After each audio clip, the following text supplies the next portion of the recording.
বৰগুলিৰ পৰা এটা টিম কৰিবলৈ মৰিগাঁৱত অংশগ্ৰহণ কৰি আজি খুব এটা সুন্দৰ ৰিজাল্ট তেখেতে কঢ়িয়াই আনিছে কি ক'ব কেনেকুৱা লাগিছে হয় আজি আপোনালোকে ইতিমধ্যে দেখাই পাইছে আমাৰ বৰগুলিবাসীৰ কাৰণে এক সুখবৰ আৰু আনন্দময় পৰিৱেশ আমাৰ বৰগুলি যি আমাৰ ফুটবল ক্লাব আৰু ইতিমধ্যে মৰিগাঁৱত ফুটবল ক্লাবৰ সজনত হৈ যোৱা ফুটবল প্ৰতিযোগিতাত আমাৰ বৰগুলি আজি আমাৰ নগাঁৱৰ যি জেবি ফুটবল ক্লাব তেখেতৰ দুটা টিমে ফাইনেল প্ৰতিযোগিতাত অংশগ্ৰহণ কৰিছিলে আৰু ইতিমধ্যে আমাৰ বৰগুলি ফুটবল ক্লাবে জয়ী হৈ পেলাই আমাৰ বৰগুলিলৈ যি সুনাম কৰি আনিছে সেই ফুটবল ক্লাবক আমি কলিয়াবৰ তথা বৰগুলিবাসী হিচাপে প্ৰথমতে ধন্যবাদ জ্ঞাপন কৰিছোঁ লগতে চাওক আমি একেবাৰে পিছপৰা অঞ্চলৰ পৰা এই যিবিলাক খেলুৱৈসকলে খেলি আজি আমাৰ বৰগুলিৰ কাৰণে সুনাম কৰি আনিছে আজি কিন্তু সঁচা কথা বহুত ডাঙৰ এটা খবৰ দিছে সিহঁতে আজি এটা বাৰ্তা প্ৰেৰণ কৰিছে যে শিক্ষাৰ লগতে আমাৰ খেলুৱৈসকলেও যেন আজি বৰগুলিত পিছ পৰি থকা নাই আগবাঢ়ি গৈছে আৰু সেইকাৰণে মই সমূহ বৰগুলিবাসীক এটা কথা কওঁ খেলুৱৈসকলক আমি আগুৱাই লৈ যাব লাগে আমি সহায় সহযোগিতা কৰিব লাগে যাতে আমাৰ খেলুৱৈসকলে আজি নগাঁও ডিষ্ট্ৰিক্টত গৈ পেলাই মৰিগাঁও ডিষ্ট্ৰিক্টত গৈ পেলাই যি সুনাম কৰি আনিছে কালিৰ দিনত যাতে অসমৰ প্ৰত্যেক স্থানতে প্ৰত্যেক জেগাত গৈ পেলাই খেলৰ লগত অংশগ্ৰহণ কৰি আমাৰ বৰগুলিৰ কাৰণে সুনাম কৰি আনিব পাৰে তাৰ কাৰণে আমি সহায় সহযোগিতা কৰিব লাগে ইতিমধ্যে এটা কথা ক'ব লাগিব আমাৰ বৰগুলিত বিশেষকৈ কেইজনমান ব্যক্তিয়ে এই খেলখন ধৰি ৰাখিছে বিশেষকৈ আমাৰ জিয়াউৰ ৰহমান উন্নয়ন মঞ্চৰ সভাপতি আমাৰ খেলুৱৈ শ্বহীদুল ইছলাম আৰু বিভিন্ন ধৰণৰ আমাৰ খেলুৱৈসকল আছে তেখেতসকল নাজিবুৰ ৰহমান আৰু বিশেষকৈ আৰু কেইজনমান আছে মই সকলোৰে নাম মানে মনত নাই ছাদ্দাম হুছেইন এইবিলাক মানে ল'ৰাবিলাকে আপোনাৰ কি কৰে অলপ চান্দা কালেকশ্যন কৰি হ'লেও প্ৰত্যেক খেলৰ লগত সিহঁতে সহযোগ কৰে আৰু নিজৰ জাগাৰ কাৰণে সুনাম কৰি আনিবৰ কাৰণে চেষ্টা কৰে সেইকাৰণে মই আজিৰ এইটো দিনতে আজি এই পবিত্ৰ দিন বুলি ক'ব লাগিব আজি আমাৰ বৰগুলিৰ কাৰণে এক সুনাম দিন আজিৰ এই দিনতে মই কলিয়াবৰ জিলা নেমচু তথা বৰগুলিবাসী ৰাইজ হিচাপে এটা কথা চৰকাৰক দাবী জনাইছোঁ যে আমাৰ বৰগুলি চাগে বৃহত্তৰ অঞ্চলত এটা ফুটবল টীম নাই ফুটবল আপোনাৰ খেলপথাৰ নাই আজি খেলপথাৰৰ জেগা বহুত আছে চৰকাৰী মাটিও বহুত আছে চৰকাৰী ইচ্ছা কৰিলে আমাৰ কিন্তু খেলুৱৈসকলক এটা খেলপথাৰ দিব পাৰে সেয়েহে মই আজি আপোনালোকৰ জৰিয়তে অসমৰ মুখ্যমন্ত্ৰী ডাঙৰীয়াৰ লগতে আমাৰ অসমৰ কেবিনেট মন্ত্ৰী কেশৱ মহন্ত ডাঙৰীয়াৰ লগতে ৰূপপুৰ সমষ্টিৰ বিধায়ক নুৰুল হুদাকো মই অনুৰোধ কৰিছোঁ আপোনালোকে সকলোৱে সহায় সহযোগিতা কৰি আমাৰ বৰগুলিত এটা খেলপথাৰ দিব লাগে আৰু অতি পলমে আপোনালোকে আলোচনা কৰি পেলাই অনতি পলমে আমাক এই খেলপথাৰখনৰ ব্যৱস্থা কৰি দিবৰ কাৰণে মই আহ্বান জনাইছোঁ হয় আমি 22-23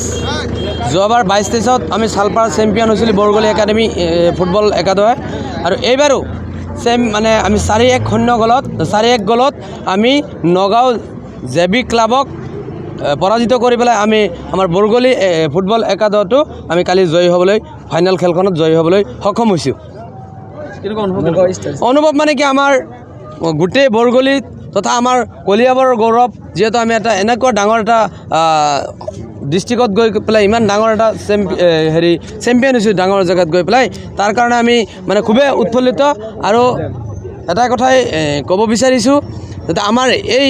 পিছপৰা অঞ্চলত কলিয়াবৰ অন্তৰ্গত বৰগুলি পিছপৰা অঞ্চল তাত কিন্তু আমাৰ খেলপথাৰ নাই কোনো খেলপথাৰ নাই আমি বিশেষকৈ আমাৰ স্থানীয় MLA মাননীয় বৰ্তমানৰ অসমৰ কেবিনেট মন্ত্ৰী কেশৱ মহন্ত ডাঙৰীয়া ছাৰক আমি এটা অনুৰোধ জনাম যাতে তেখেতৰ তত্বাৱধানত যাতে আমাৰ এখন বৰগুলিত ফিল্ডৰ ব্যৱস্থা কৰি দিয়ে খেলপথাৰৰ ব্যৱস্থা কৰি দিয়ে তাৰ কাৰণে আমি সমূহ বৰগুলিবাসী হৈ তেখেতক আমি অনুৰোধ জনাইছোঁ আৰু বৰ্তমানৰ বৰ্তমান চৰকাৰৰ যিজন আমাৰ CM ছাৰ তেখেতকো আমি আপোনালোকৰ যোগেদি তেখেতকো আমি এই খেলপথাৰৰ কাৰণে তেখেতকো আহ্বান জনাইছোঁ ইয়াত আমাৰ খেলপথাৰ নাই আমি ক'ৰবাত কৰ্চিং কৰিব গ'লে হাটবৰ যাব লাগে নহ'লে কলিয়াবৰ যাব লাগে নহ'লে কাৰোবাৰ খেতি মাটি আমি ভাড়া কৰি তাৰপিছতহে খেল ধেমালি কৰিব লাগে বা যুৱ প্ৰজন্মক তাত কিবা কৰ্চিং দিব লাগে ভাড়া ল'ব লাগে মাটিটো হয় তাত আমাৰ 16টা টিমে অংশগ্ৰহণ কৰিছিলে 16টা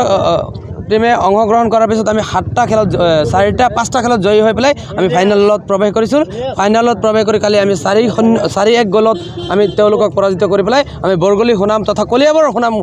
কঢ়িয়াই আনিবলৈ সক্ষম হৈছোঁ চেম্পিয়ন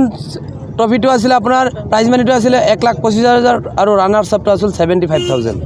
মানে 75,000 টকা আজি মই বৰগুলিৰ পৰা পোনপ্ৰথমে আজি যি বৰচলাত যি আজি ফাইনেল খেল খেলি আহিছোঁ জিকিছোঁ যি এটা সিহঁতৰ এটা মিলা প্ৰীতি হিন্দু হওক বা মুছলমান হওক যি একত্ৰিত দেখিছোঁ সেইটো মই বৰগলিৰ পৰা সিহঁতক মই অন্তৰৰ পৰা বৰগলিৰ স্থানীয় ৰাইজ পেলাই অন্তৰৰ পৰা সিহঁতক মই এইটো চেনেলৰ পৰা মই আন্তৰিকভাৱে ধন্যবাদ জনাইছোঁ আগতে আৰু তথা আমাৰ যি বৰগলিৰ যি আমাৰ ৰাইজ আছে বা যি আমাৰ বৰগলিৰ আমাৰ মোৰ লগৰ খেলুৱৈ আছে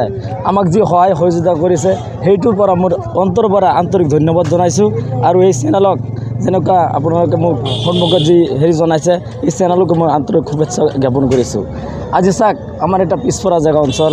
আমি যেনেকৈ হওক আমি এটা খেলত গৈছোঁ বা ৰাইজে সহায় কৰিছে বা আমাৰ লগৰীয়া সহায় কৰিছে বা আমাৰ ভাই বন্ধু আছে যি সহায় কৰিছে সিহঁতকো মই আন্তৰিক ধন্যবাদ জনাইছোঁ এইখিনি কৈ পেলাই মোৰ বক্তব্য প্ৰথম স্থান দখল কৰিবলৈ সক্ষম হৈছে কেনেকুৱা লাগিছে বহুত ভাল লাগিছে আৰু যি সহায় সহযোগিতা আগবঢ়াইছে সেইটো কৰ্মত সকলোকে মই আন্তৰিকভাৱে ধন্যবাদ জনাইছোঁ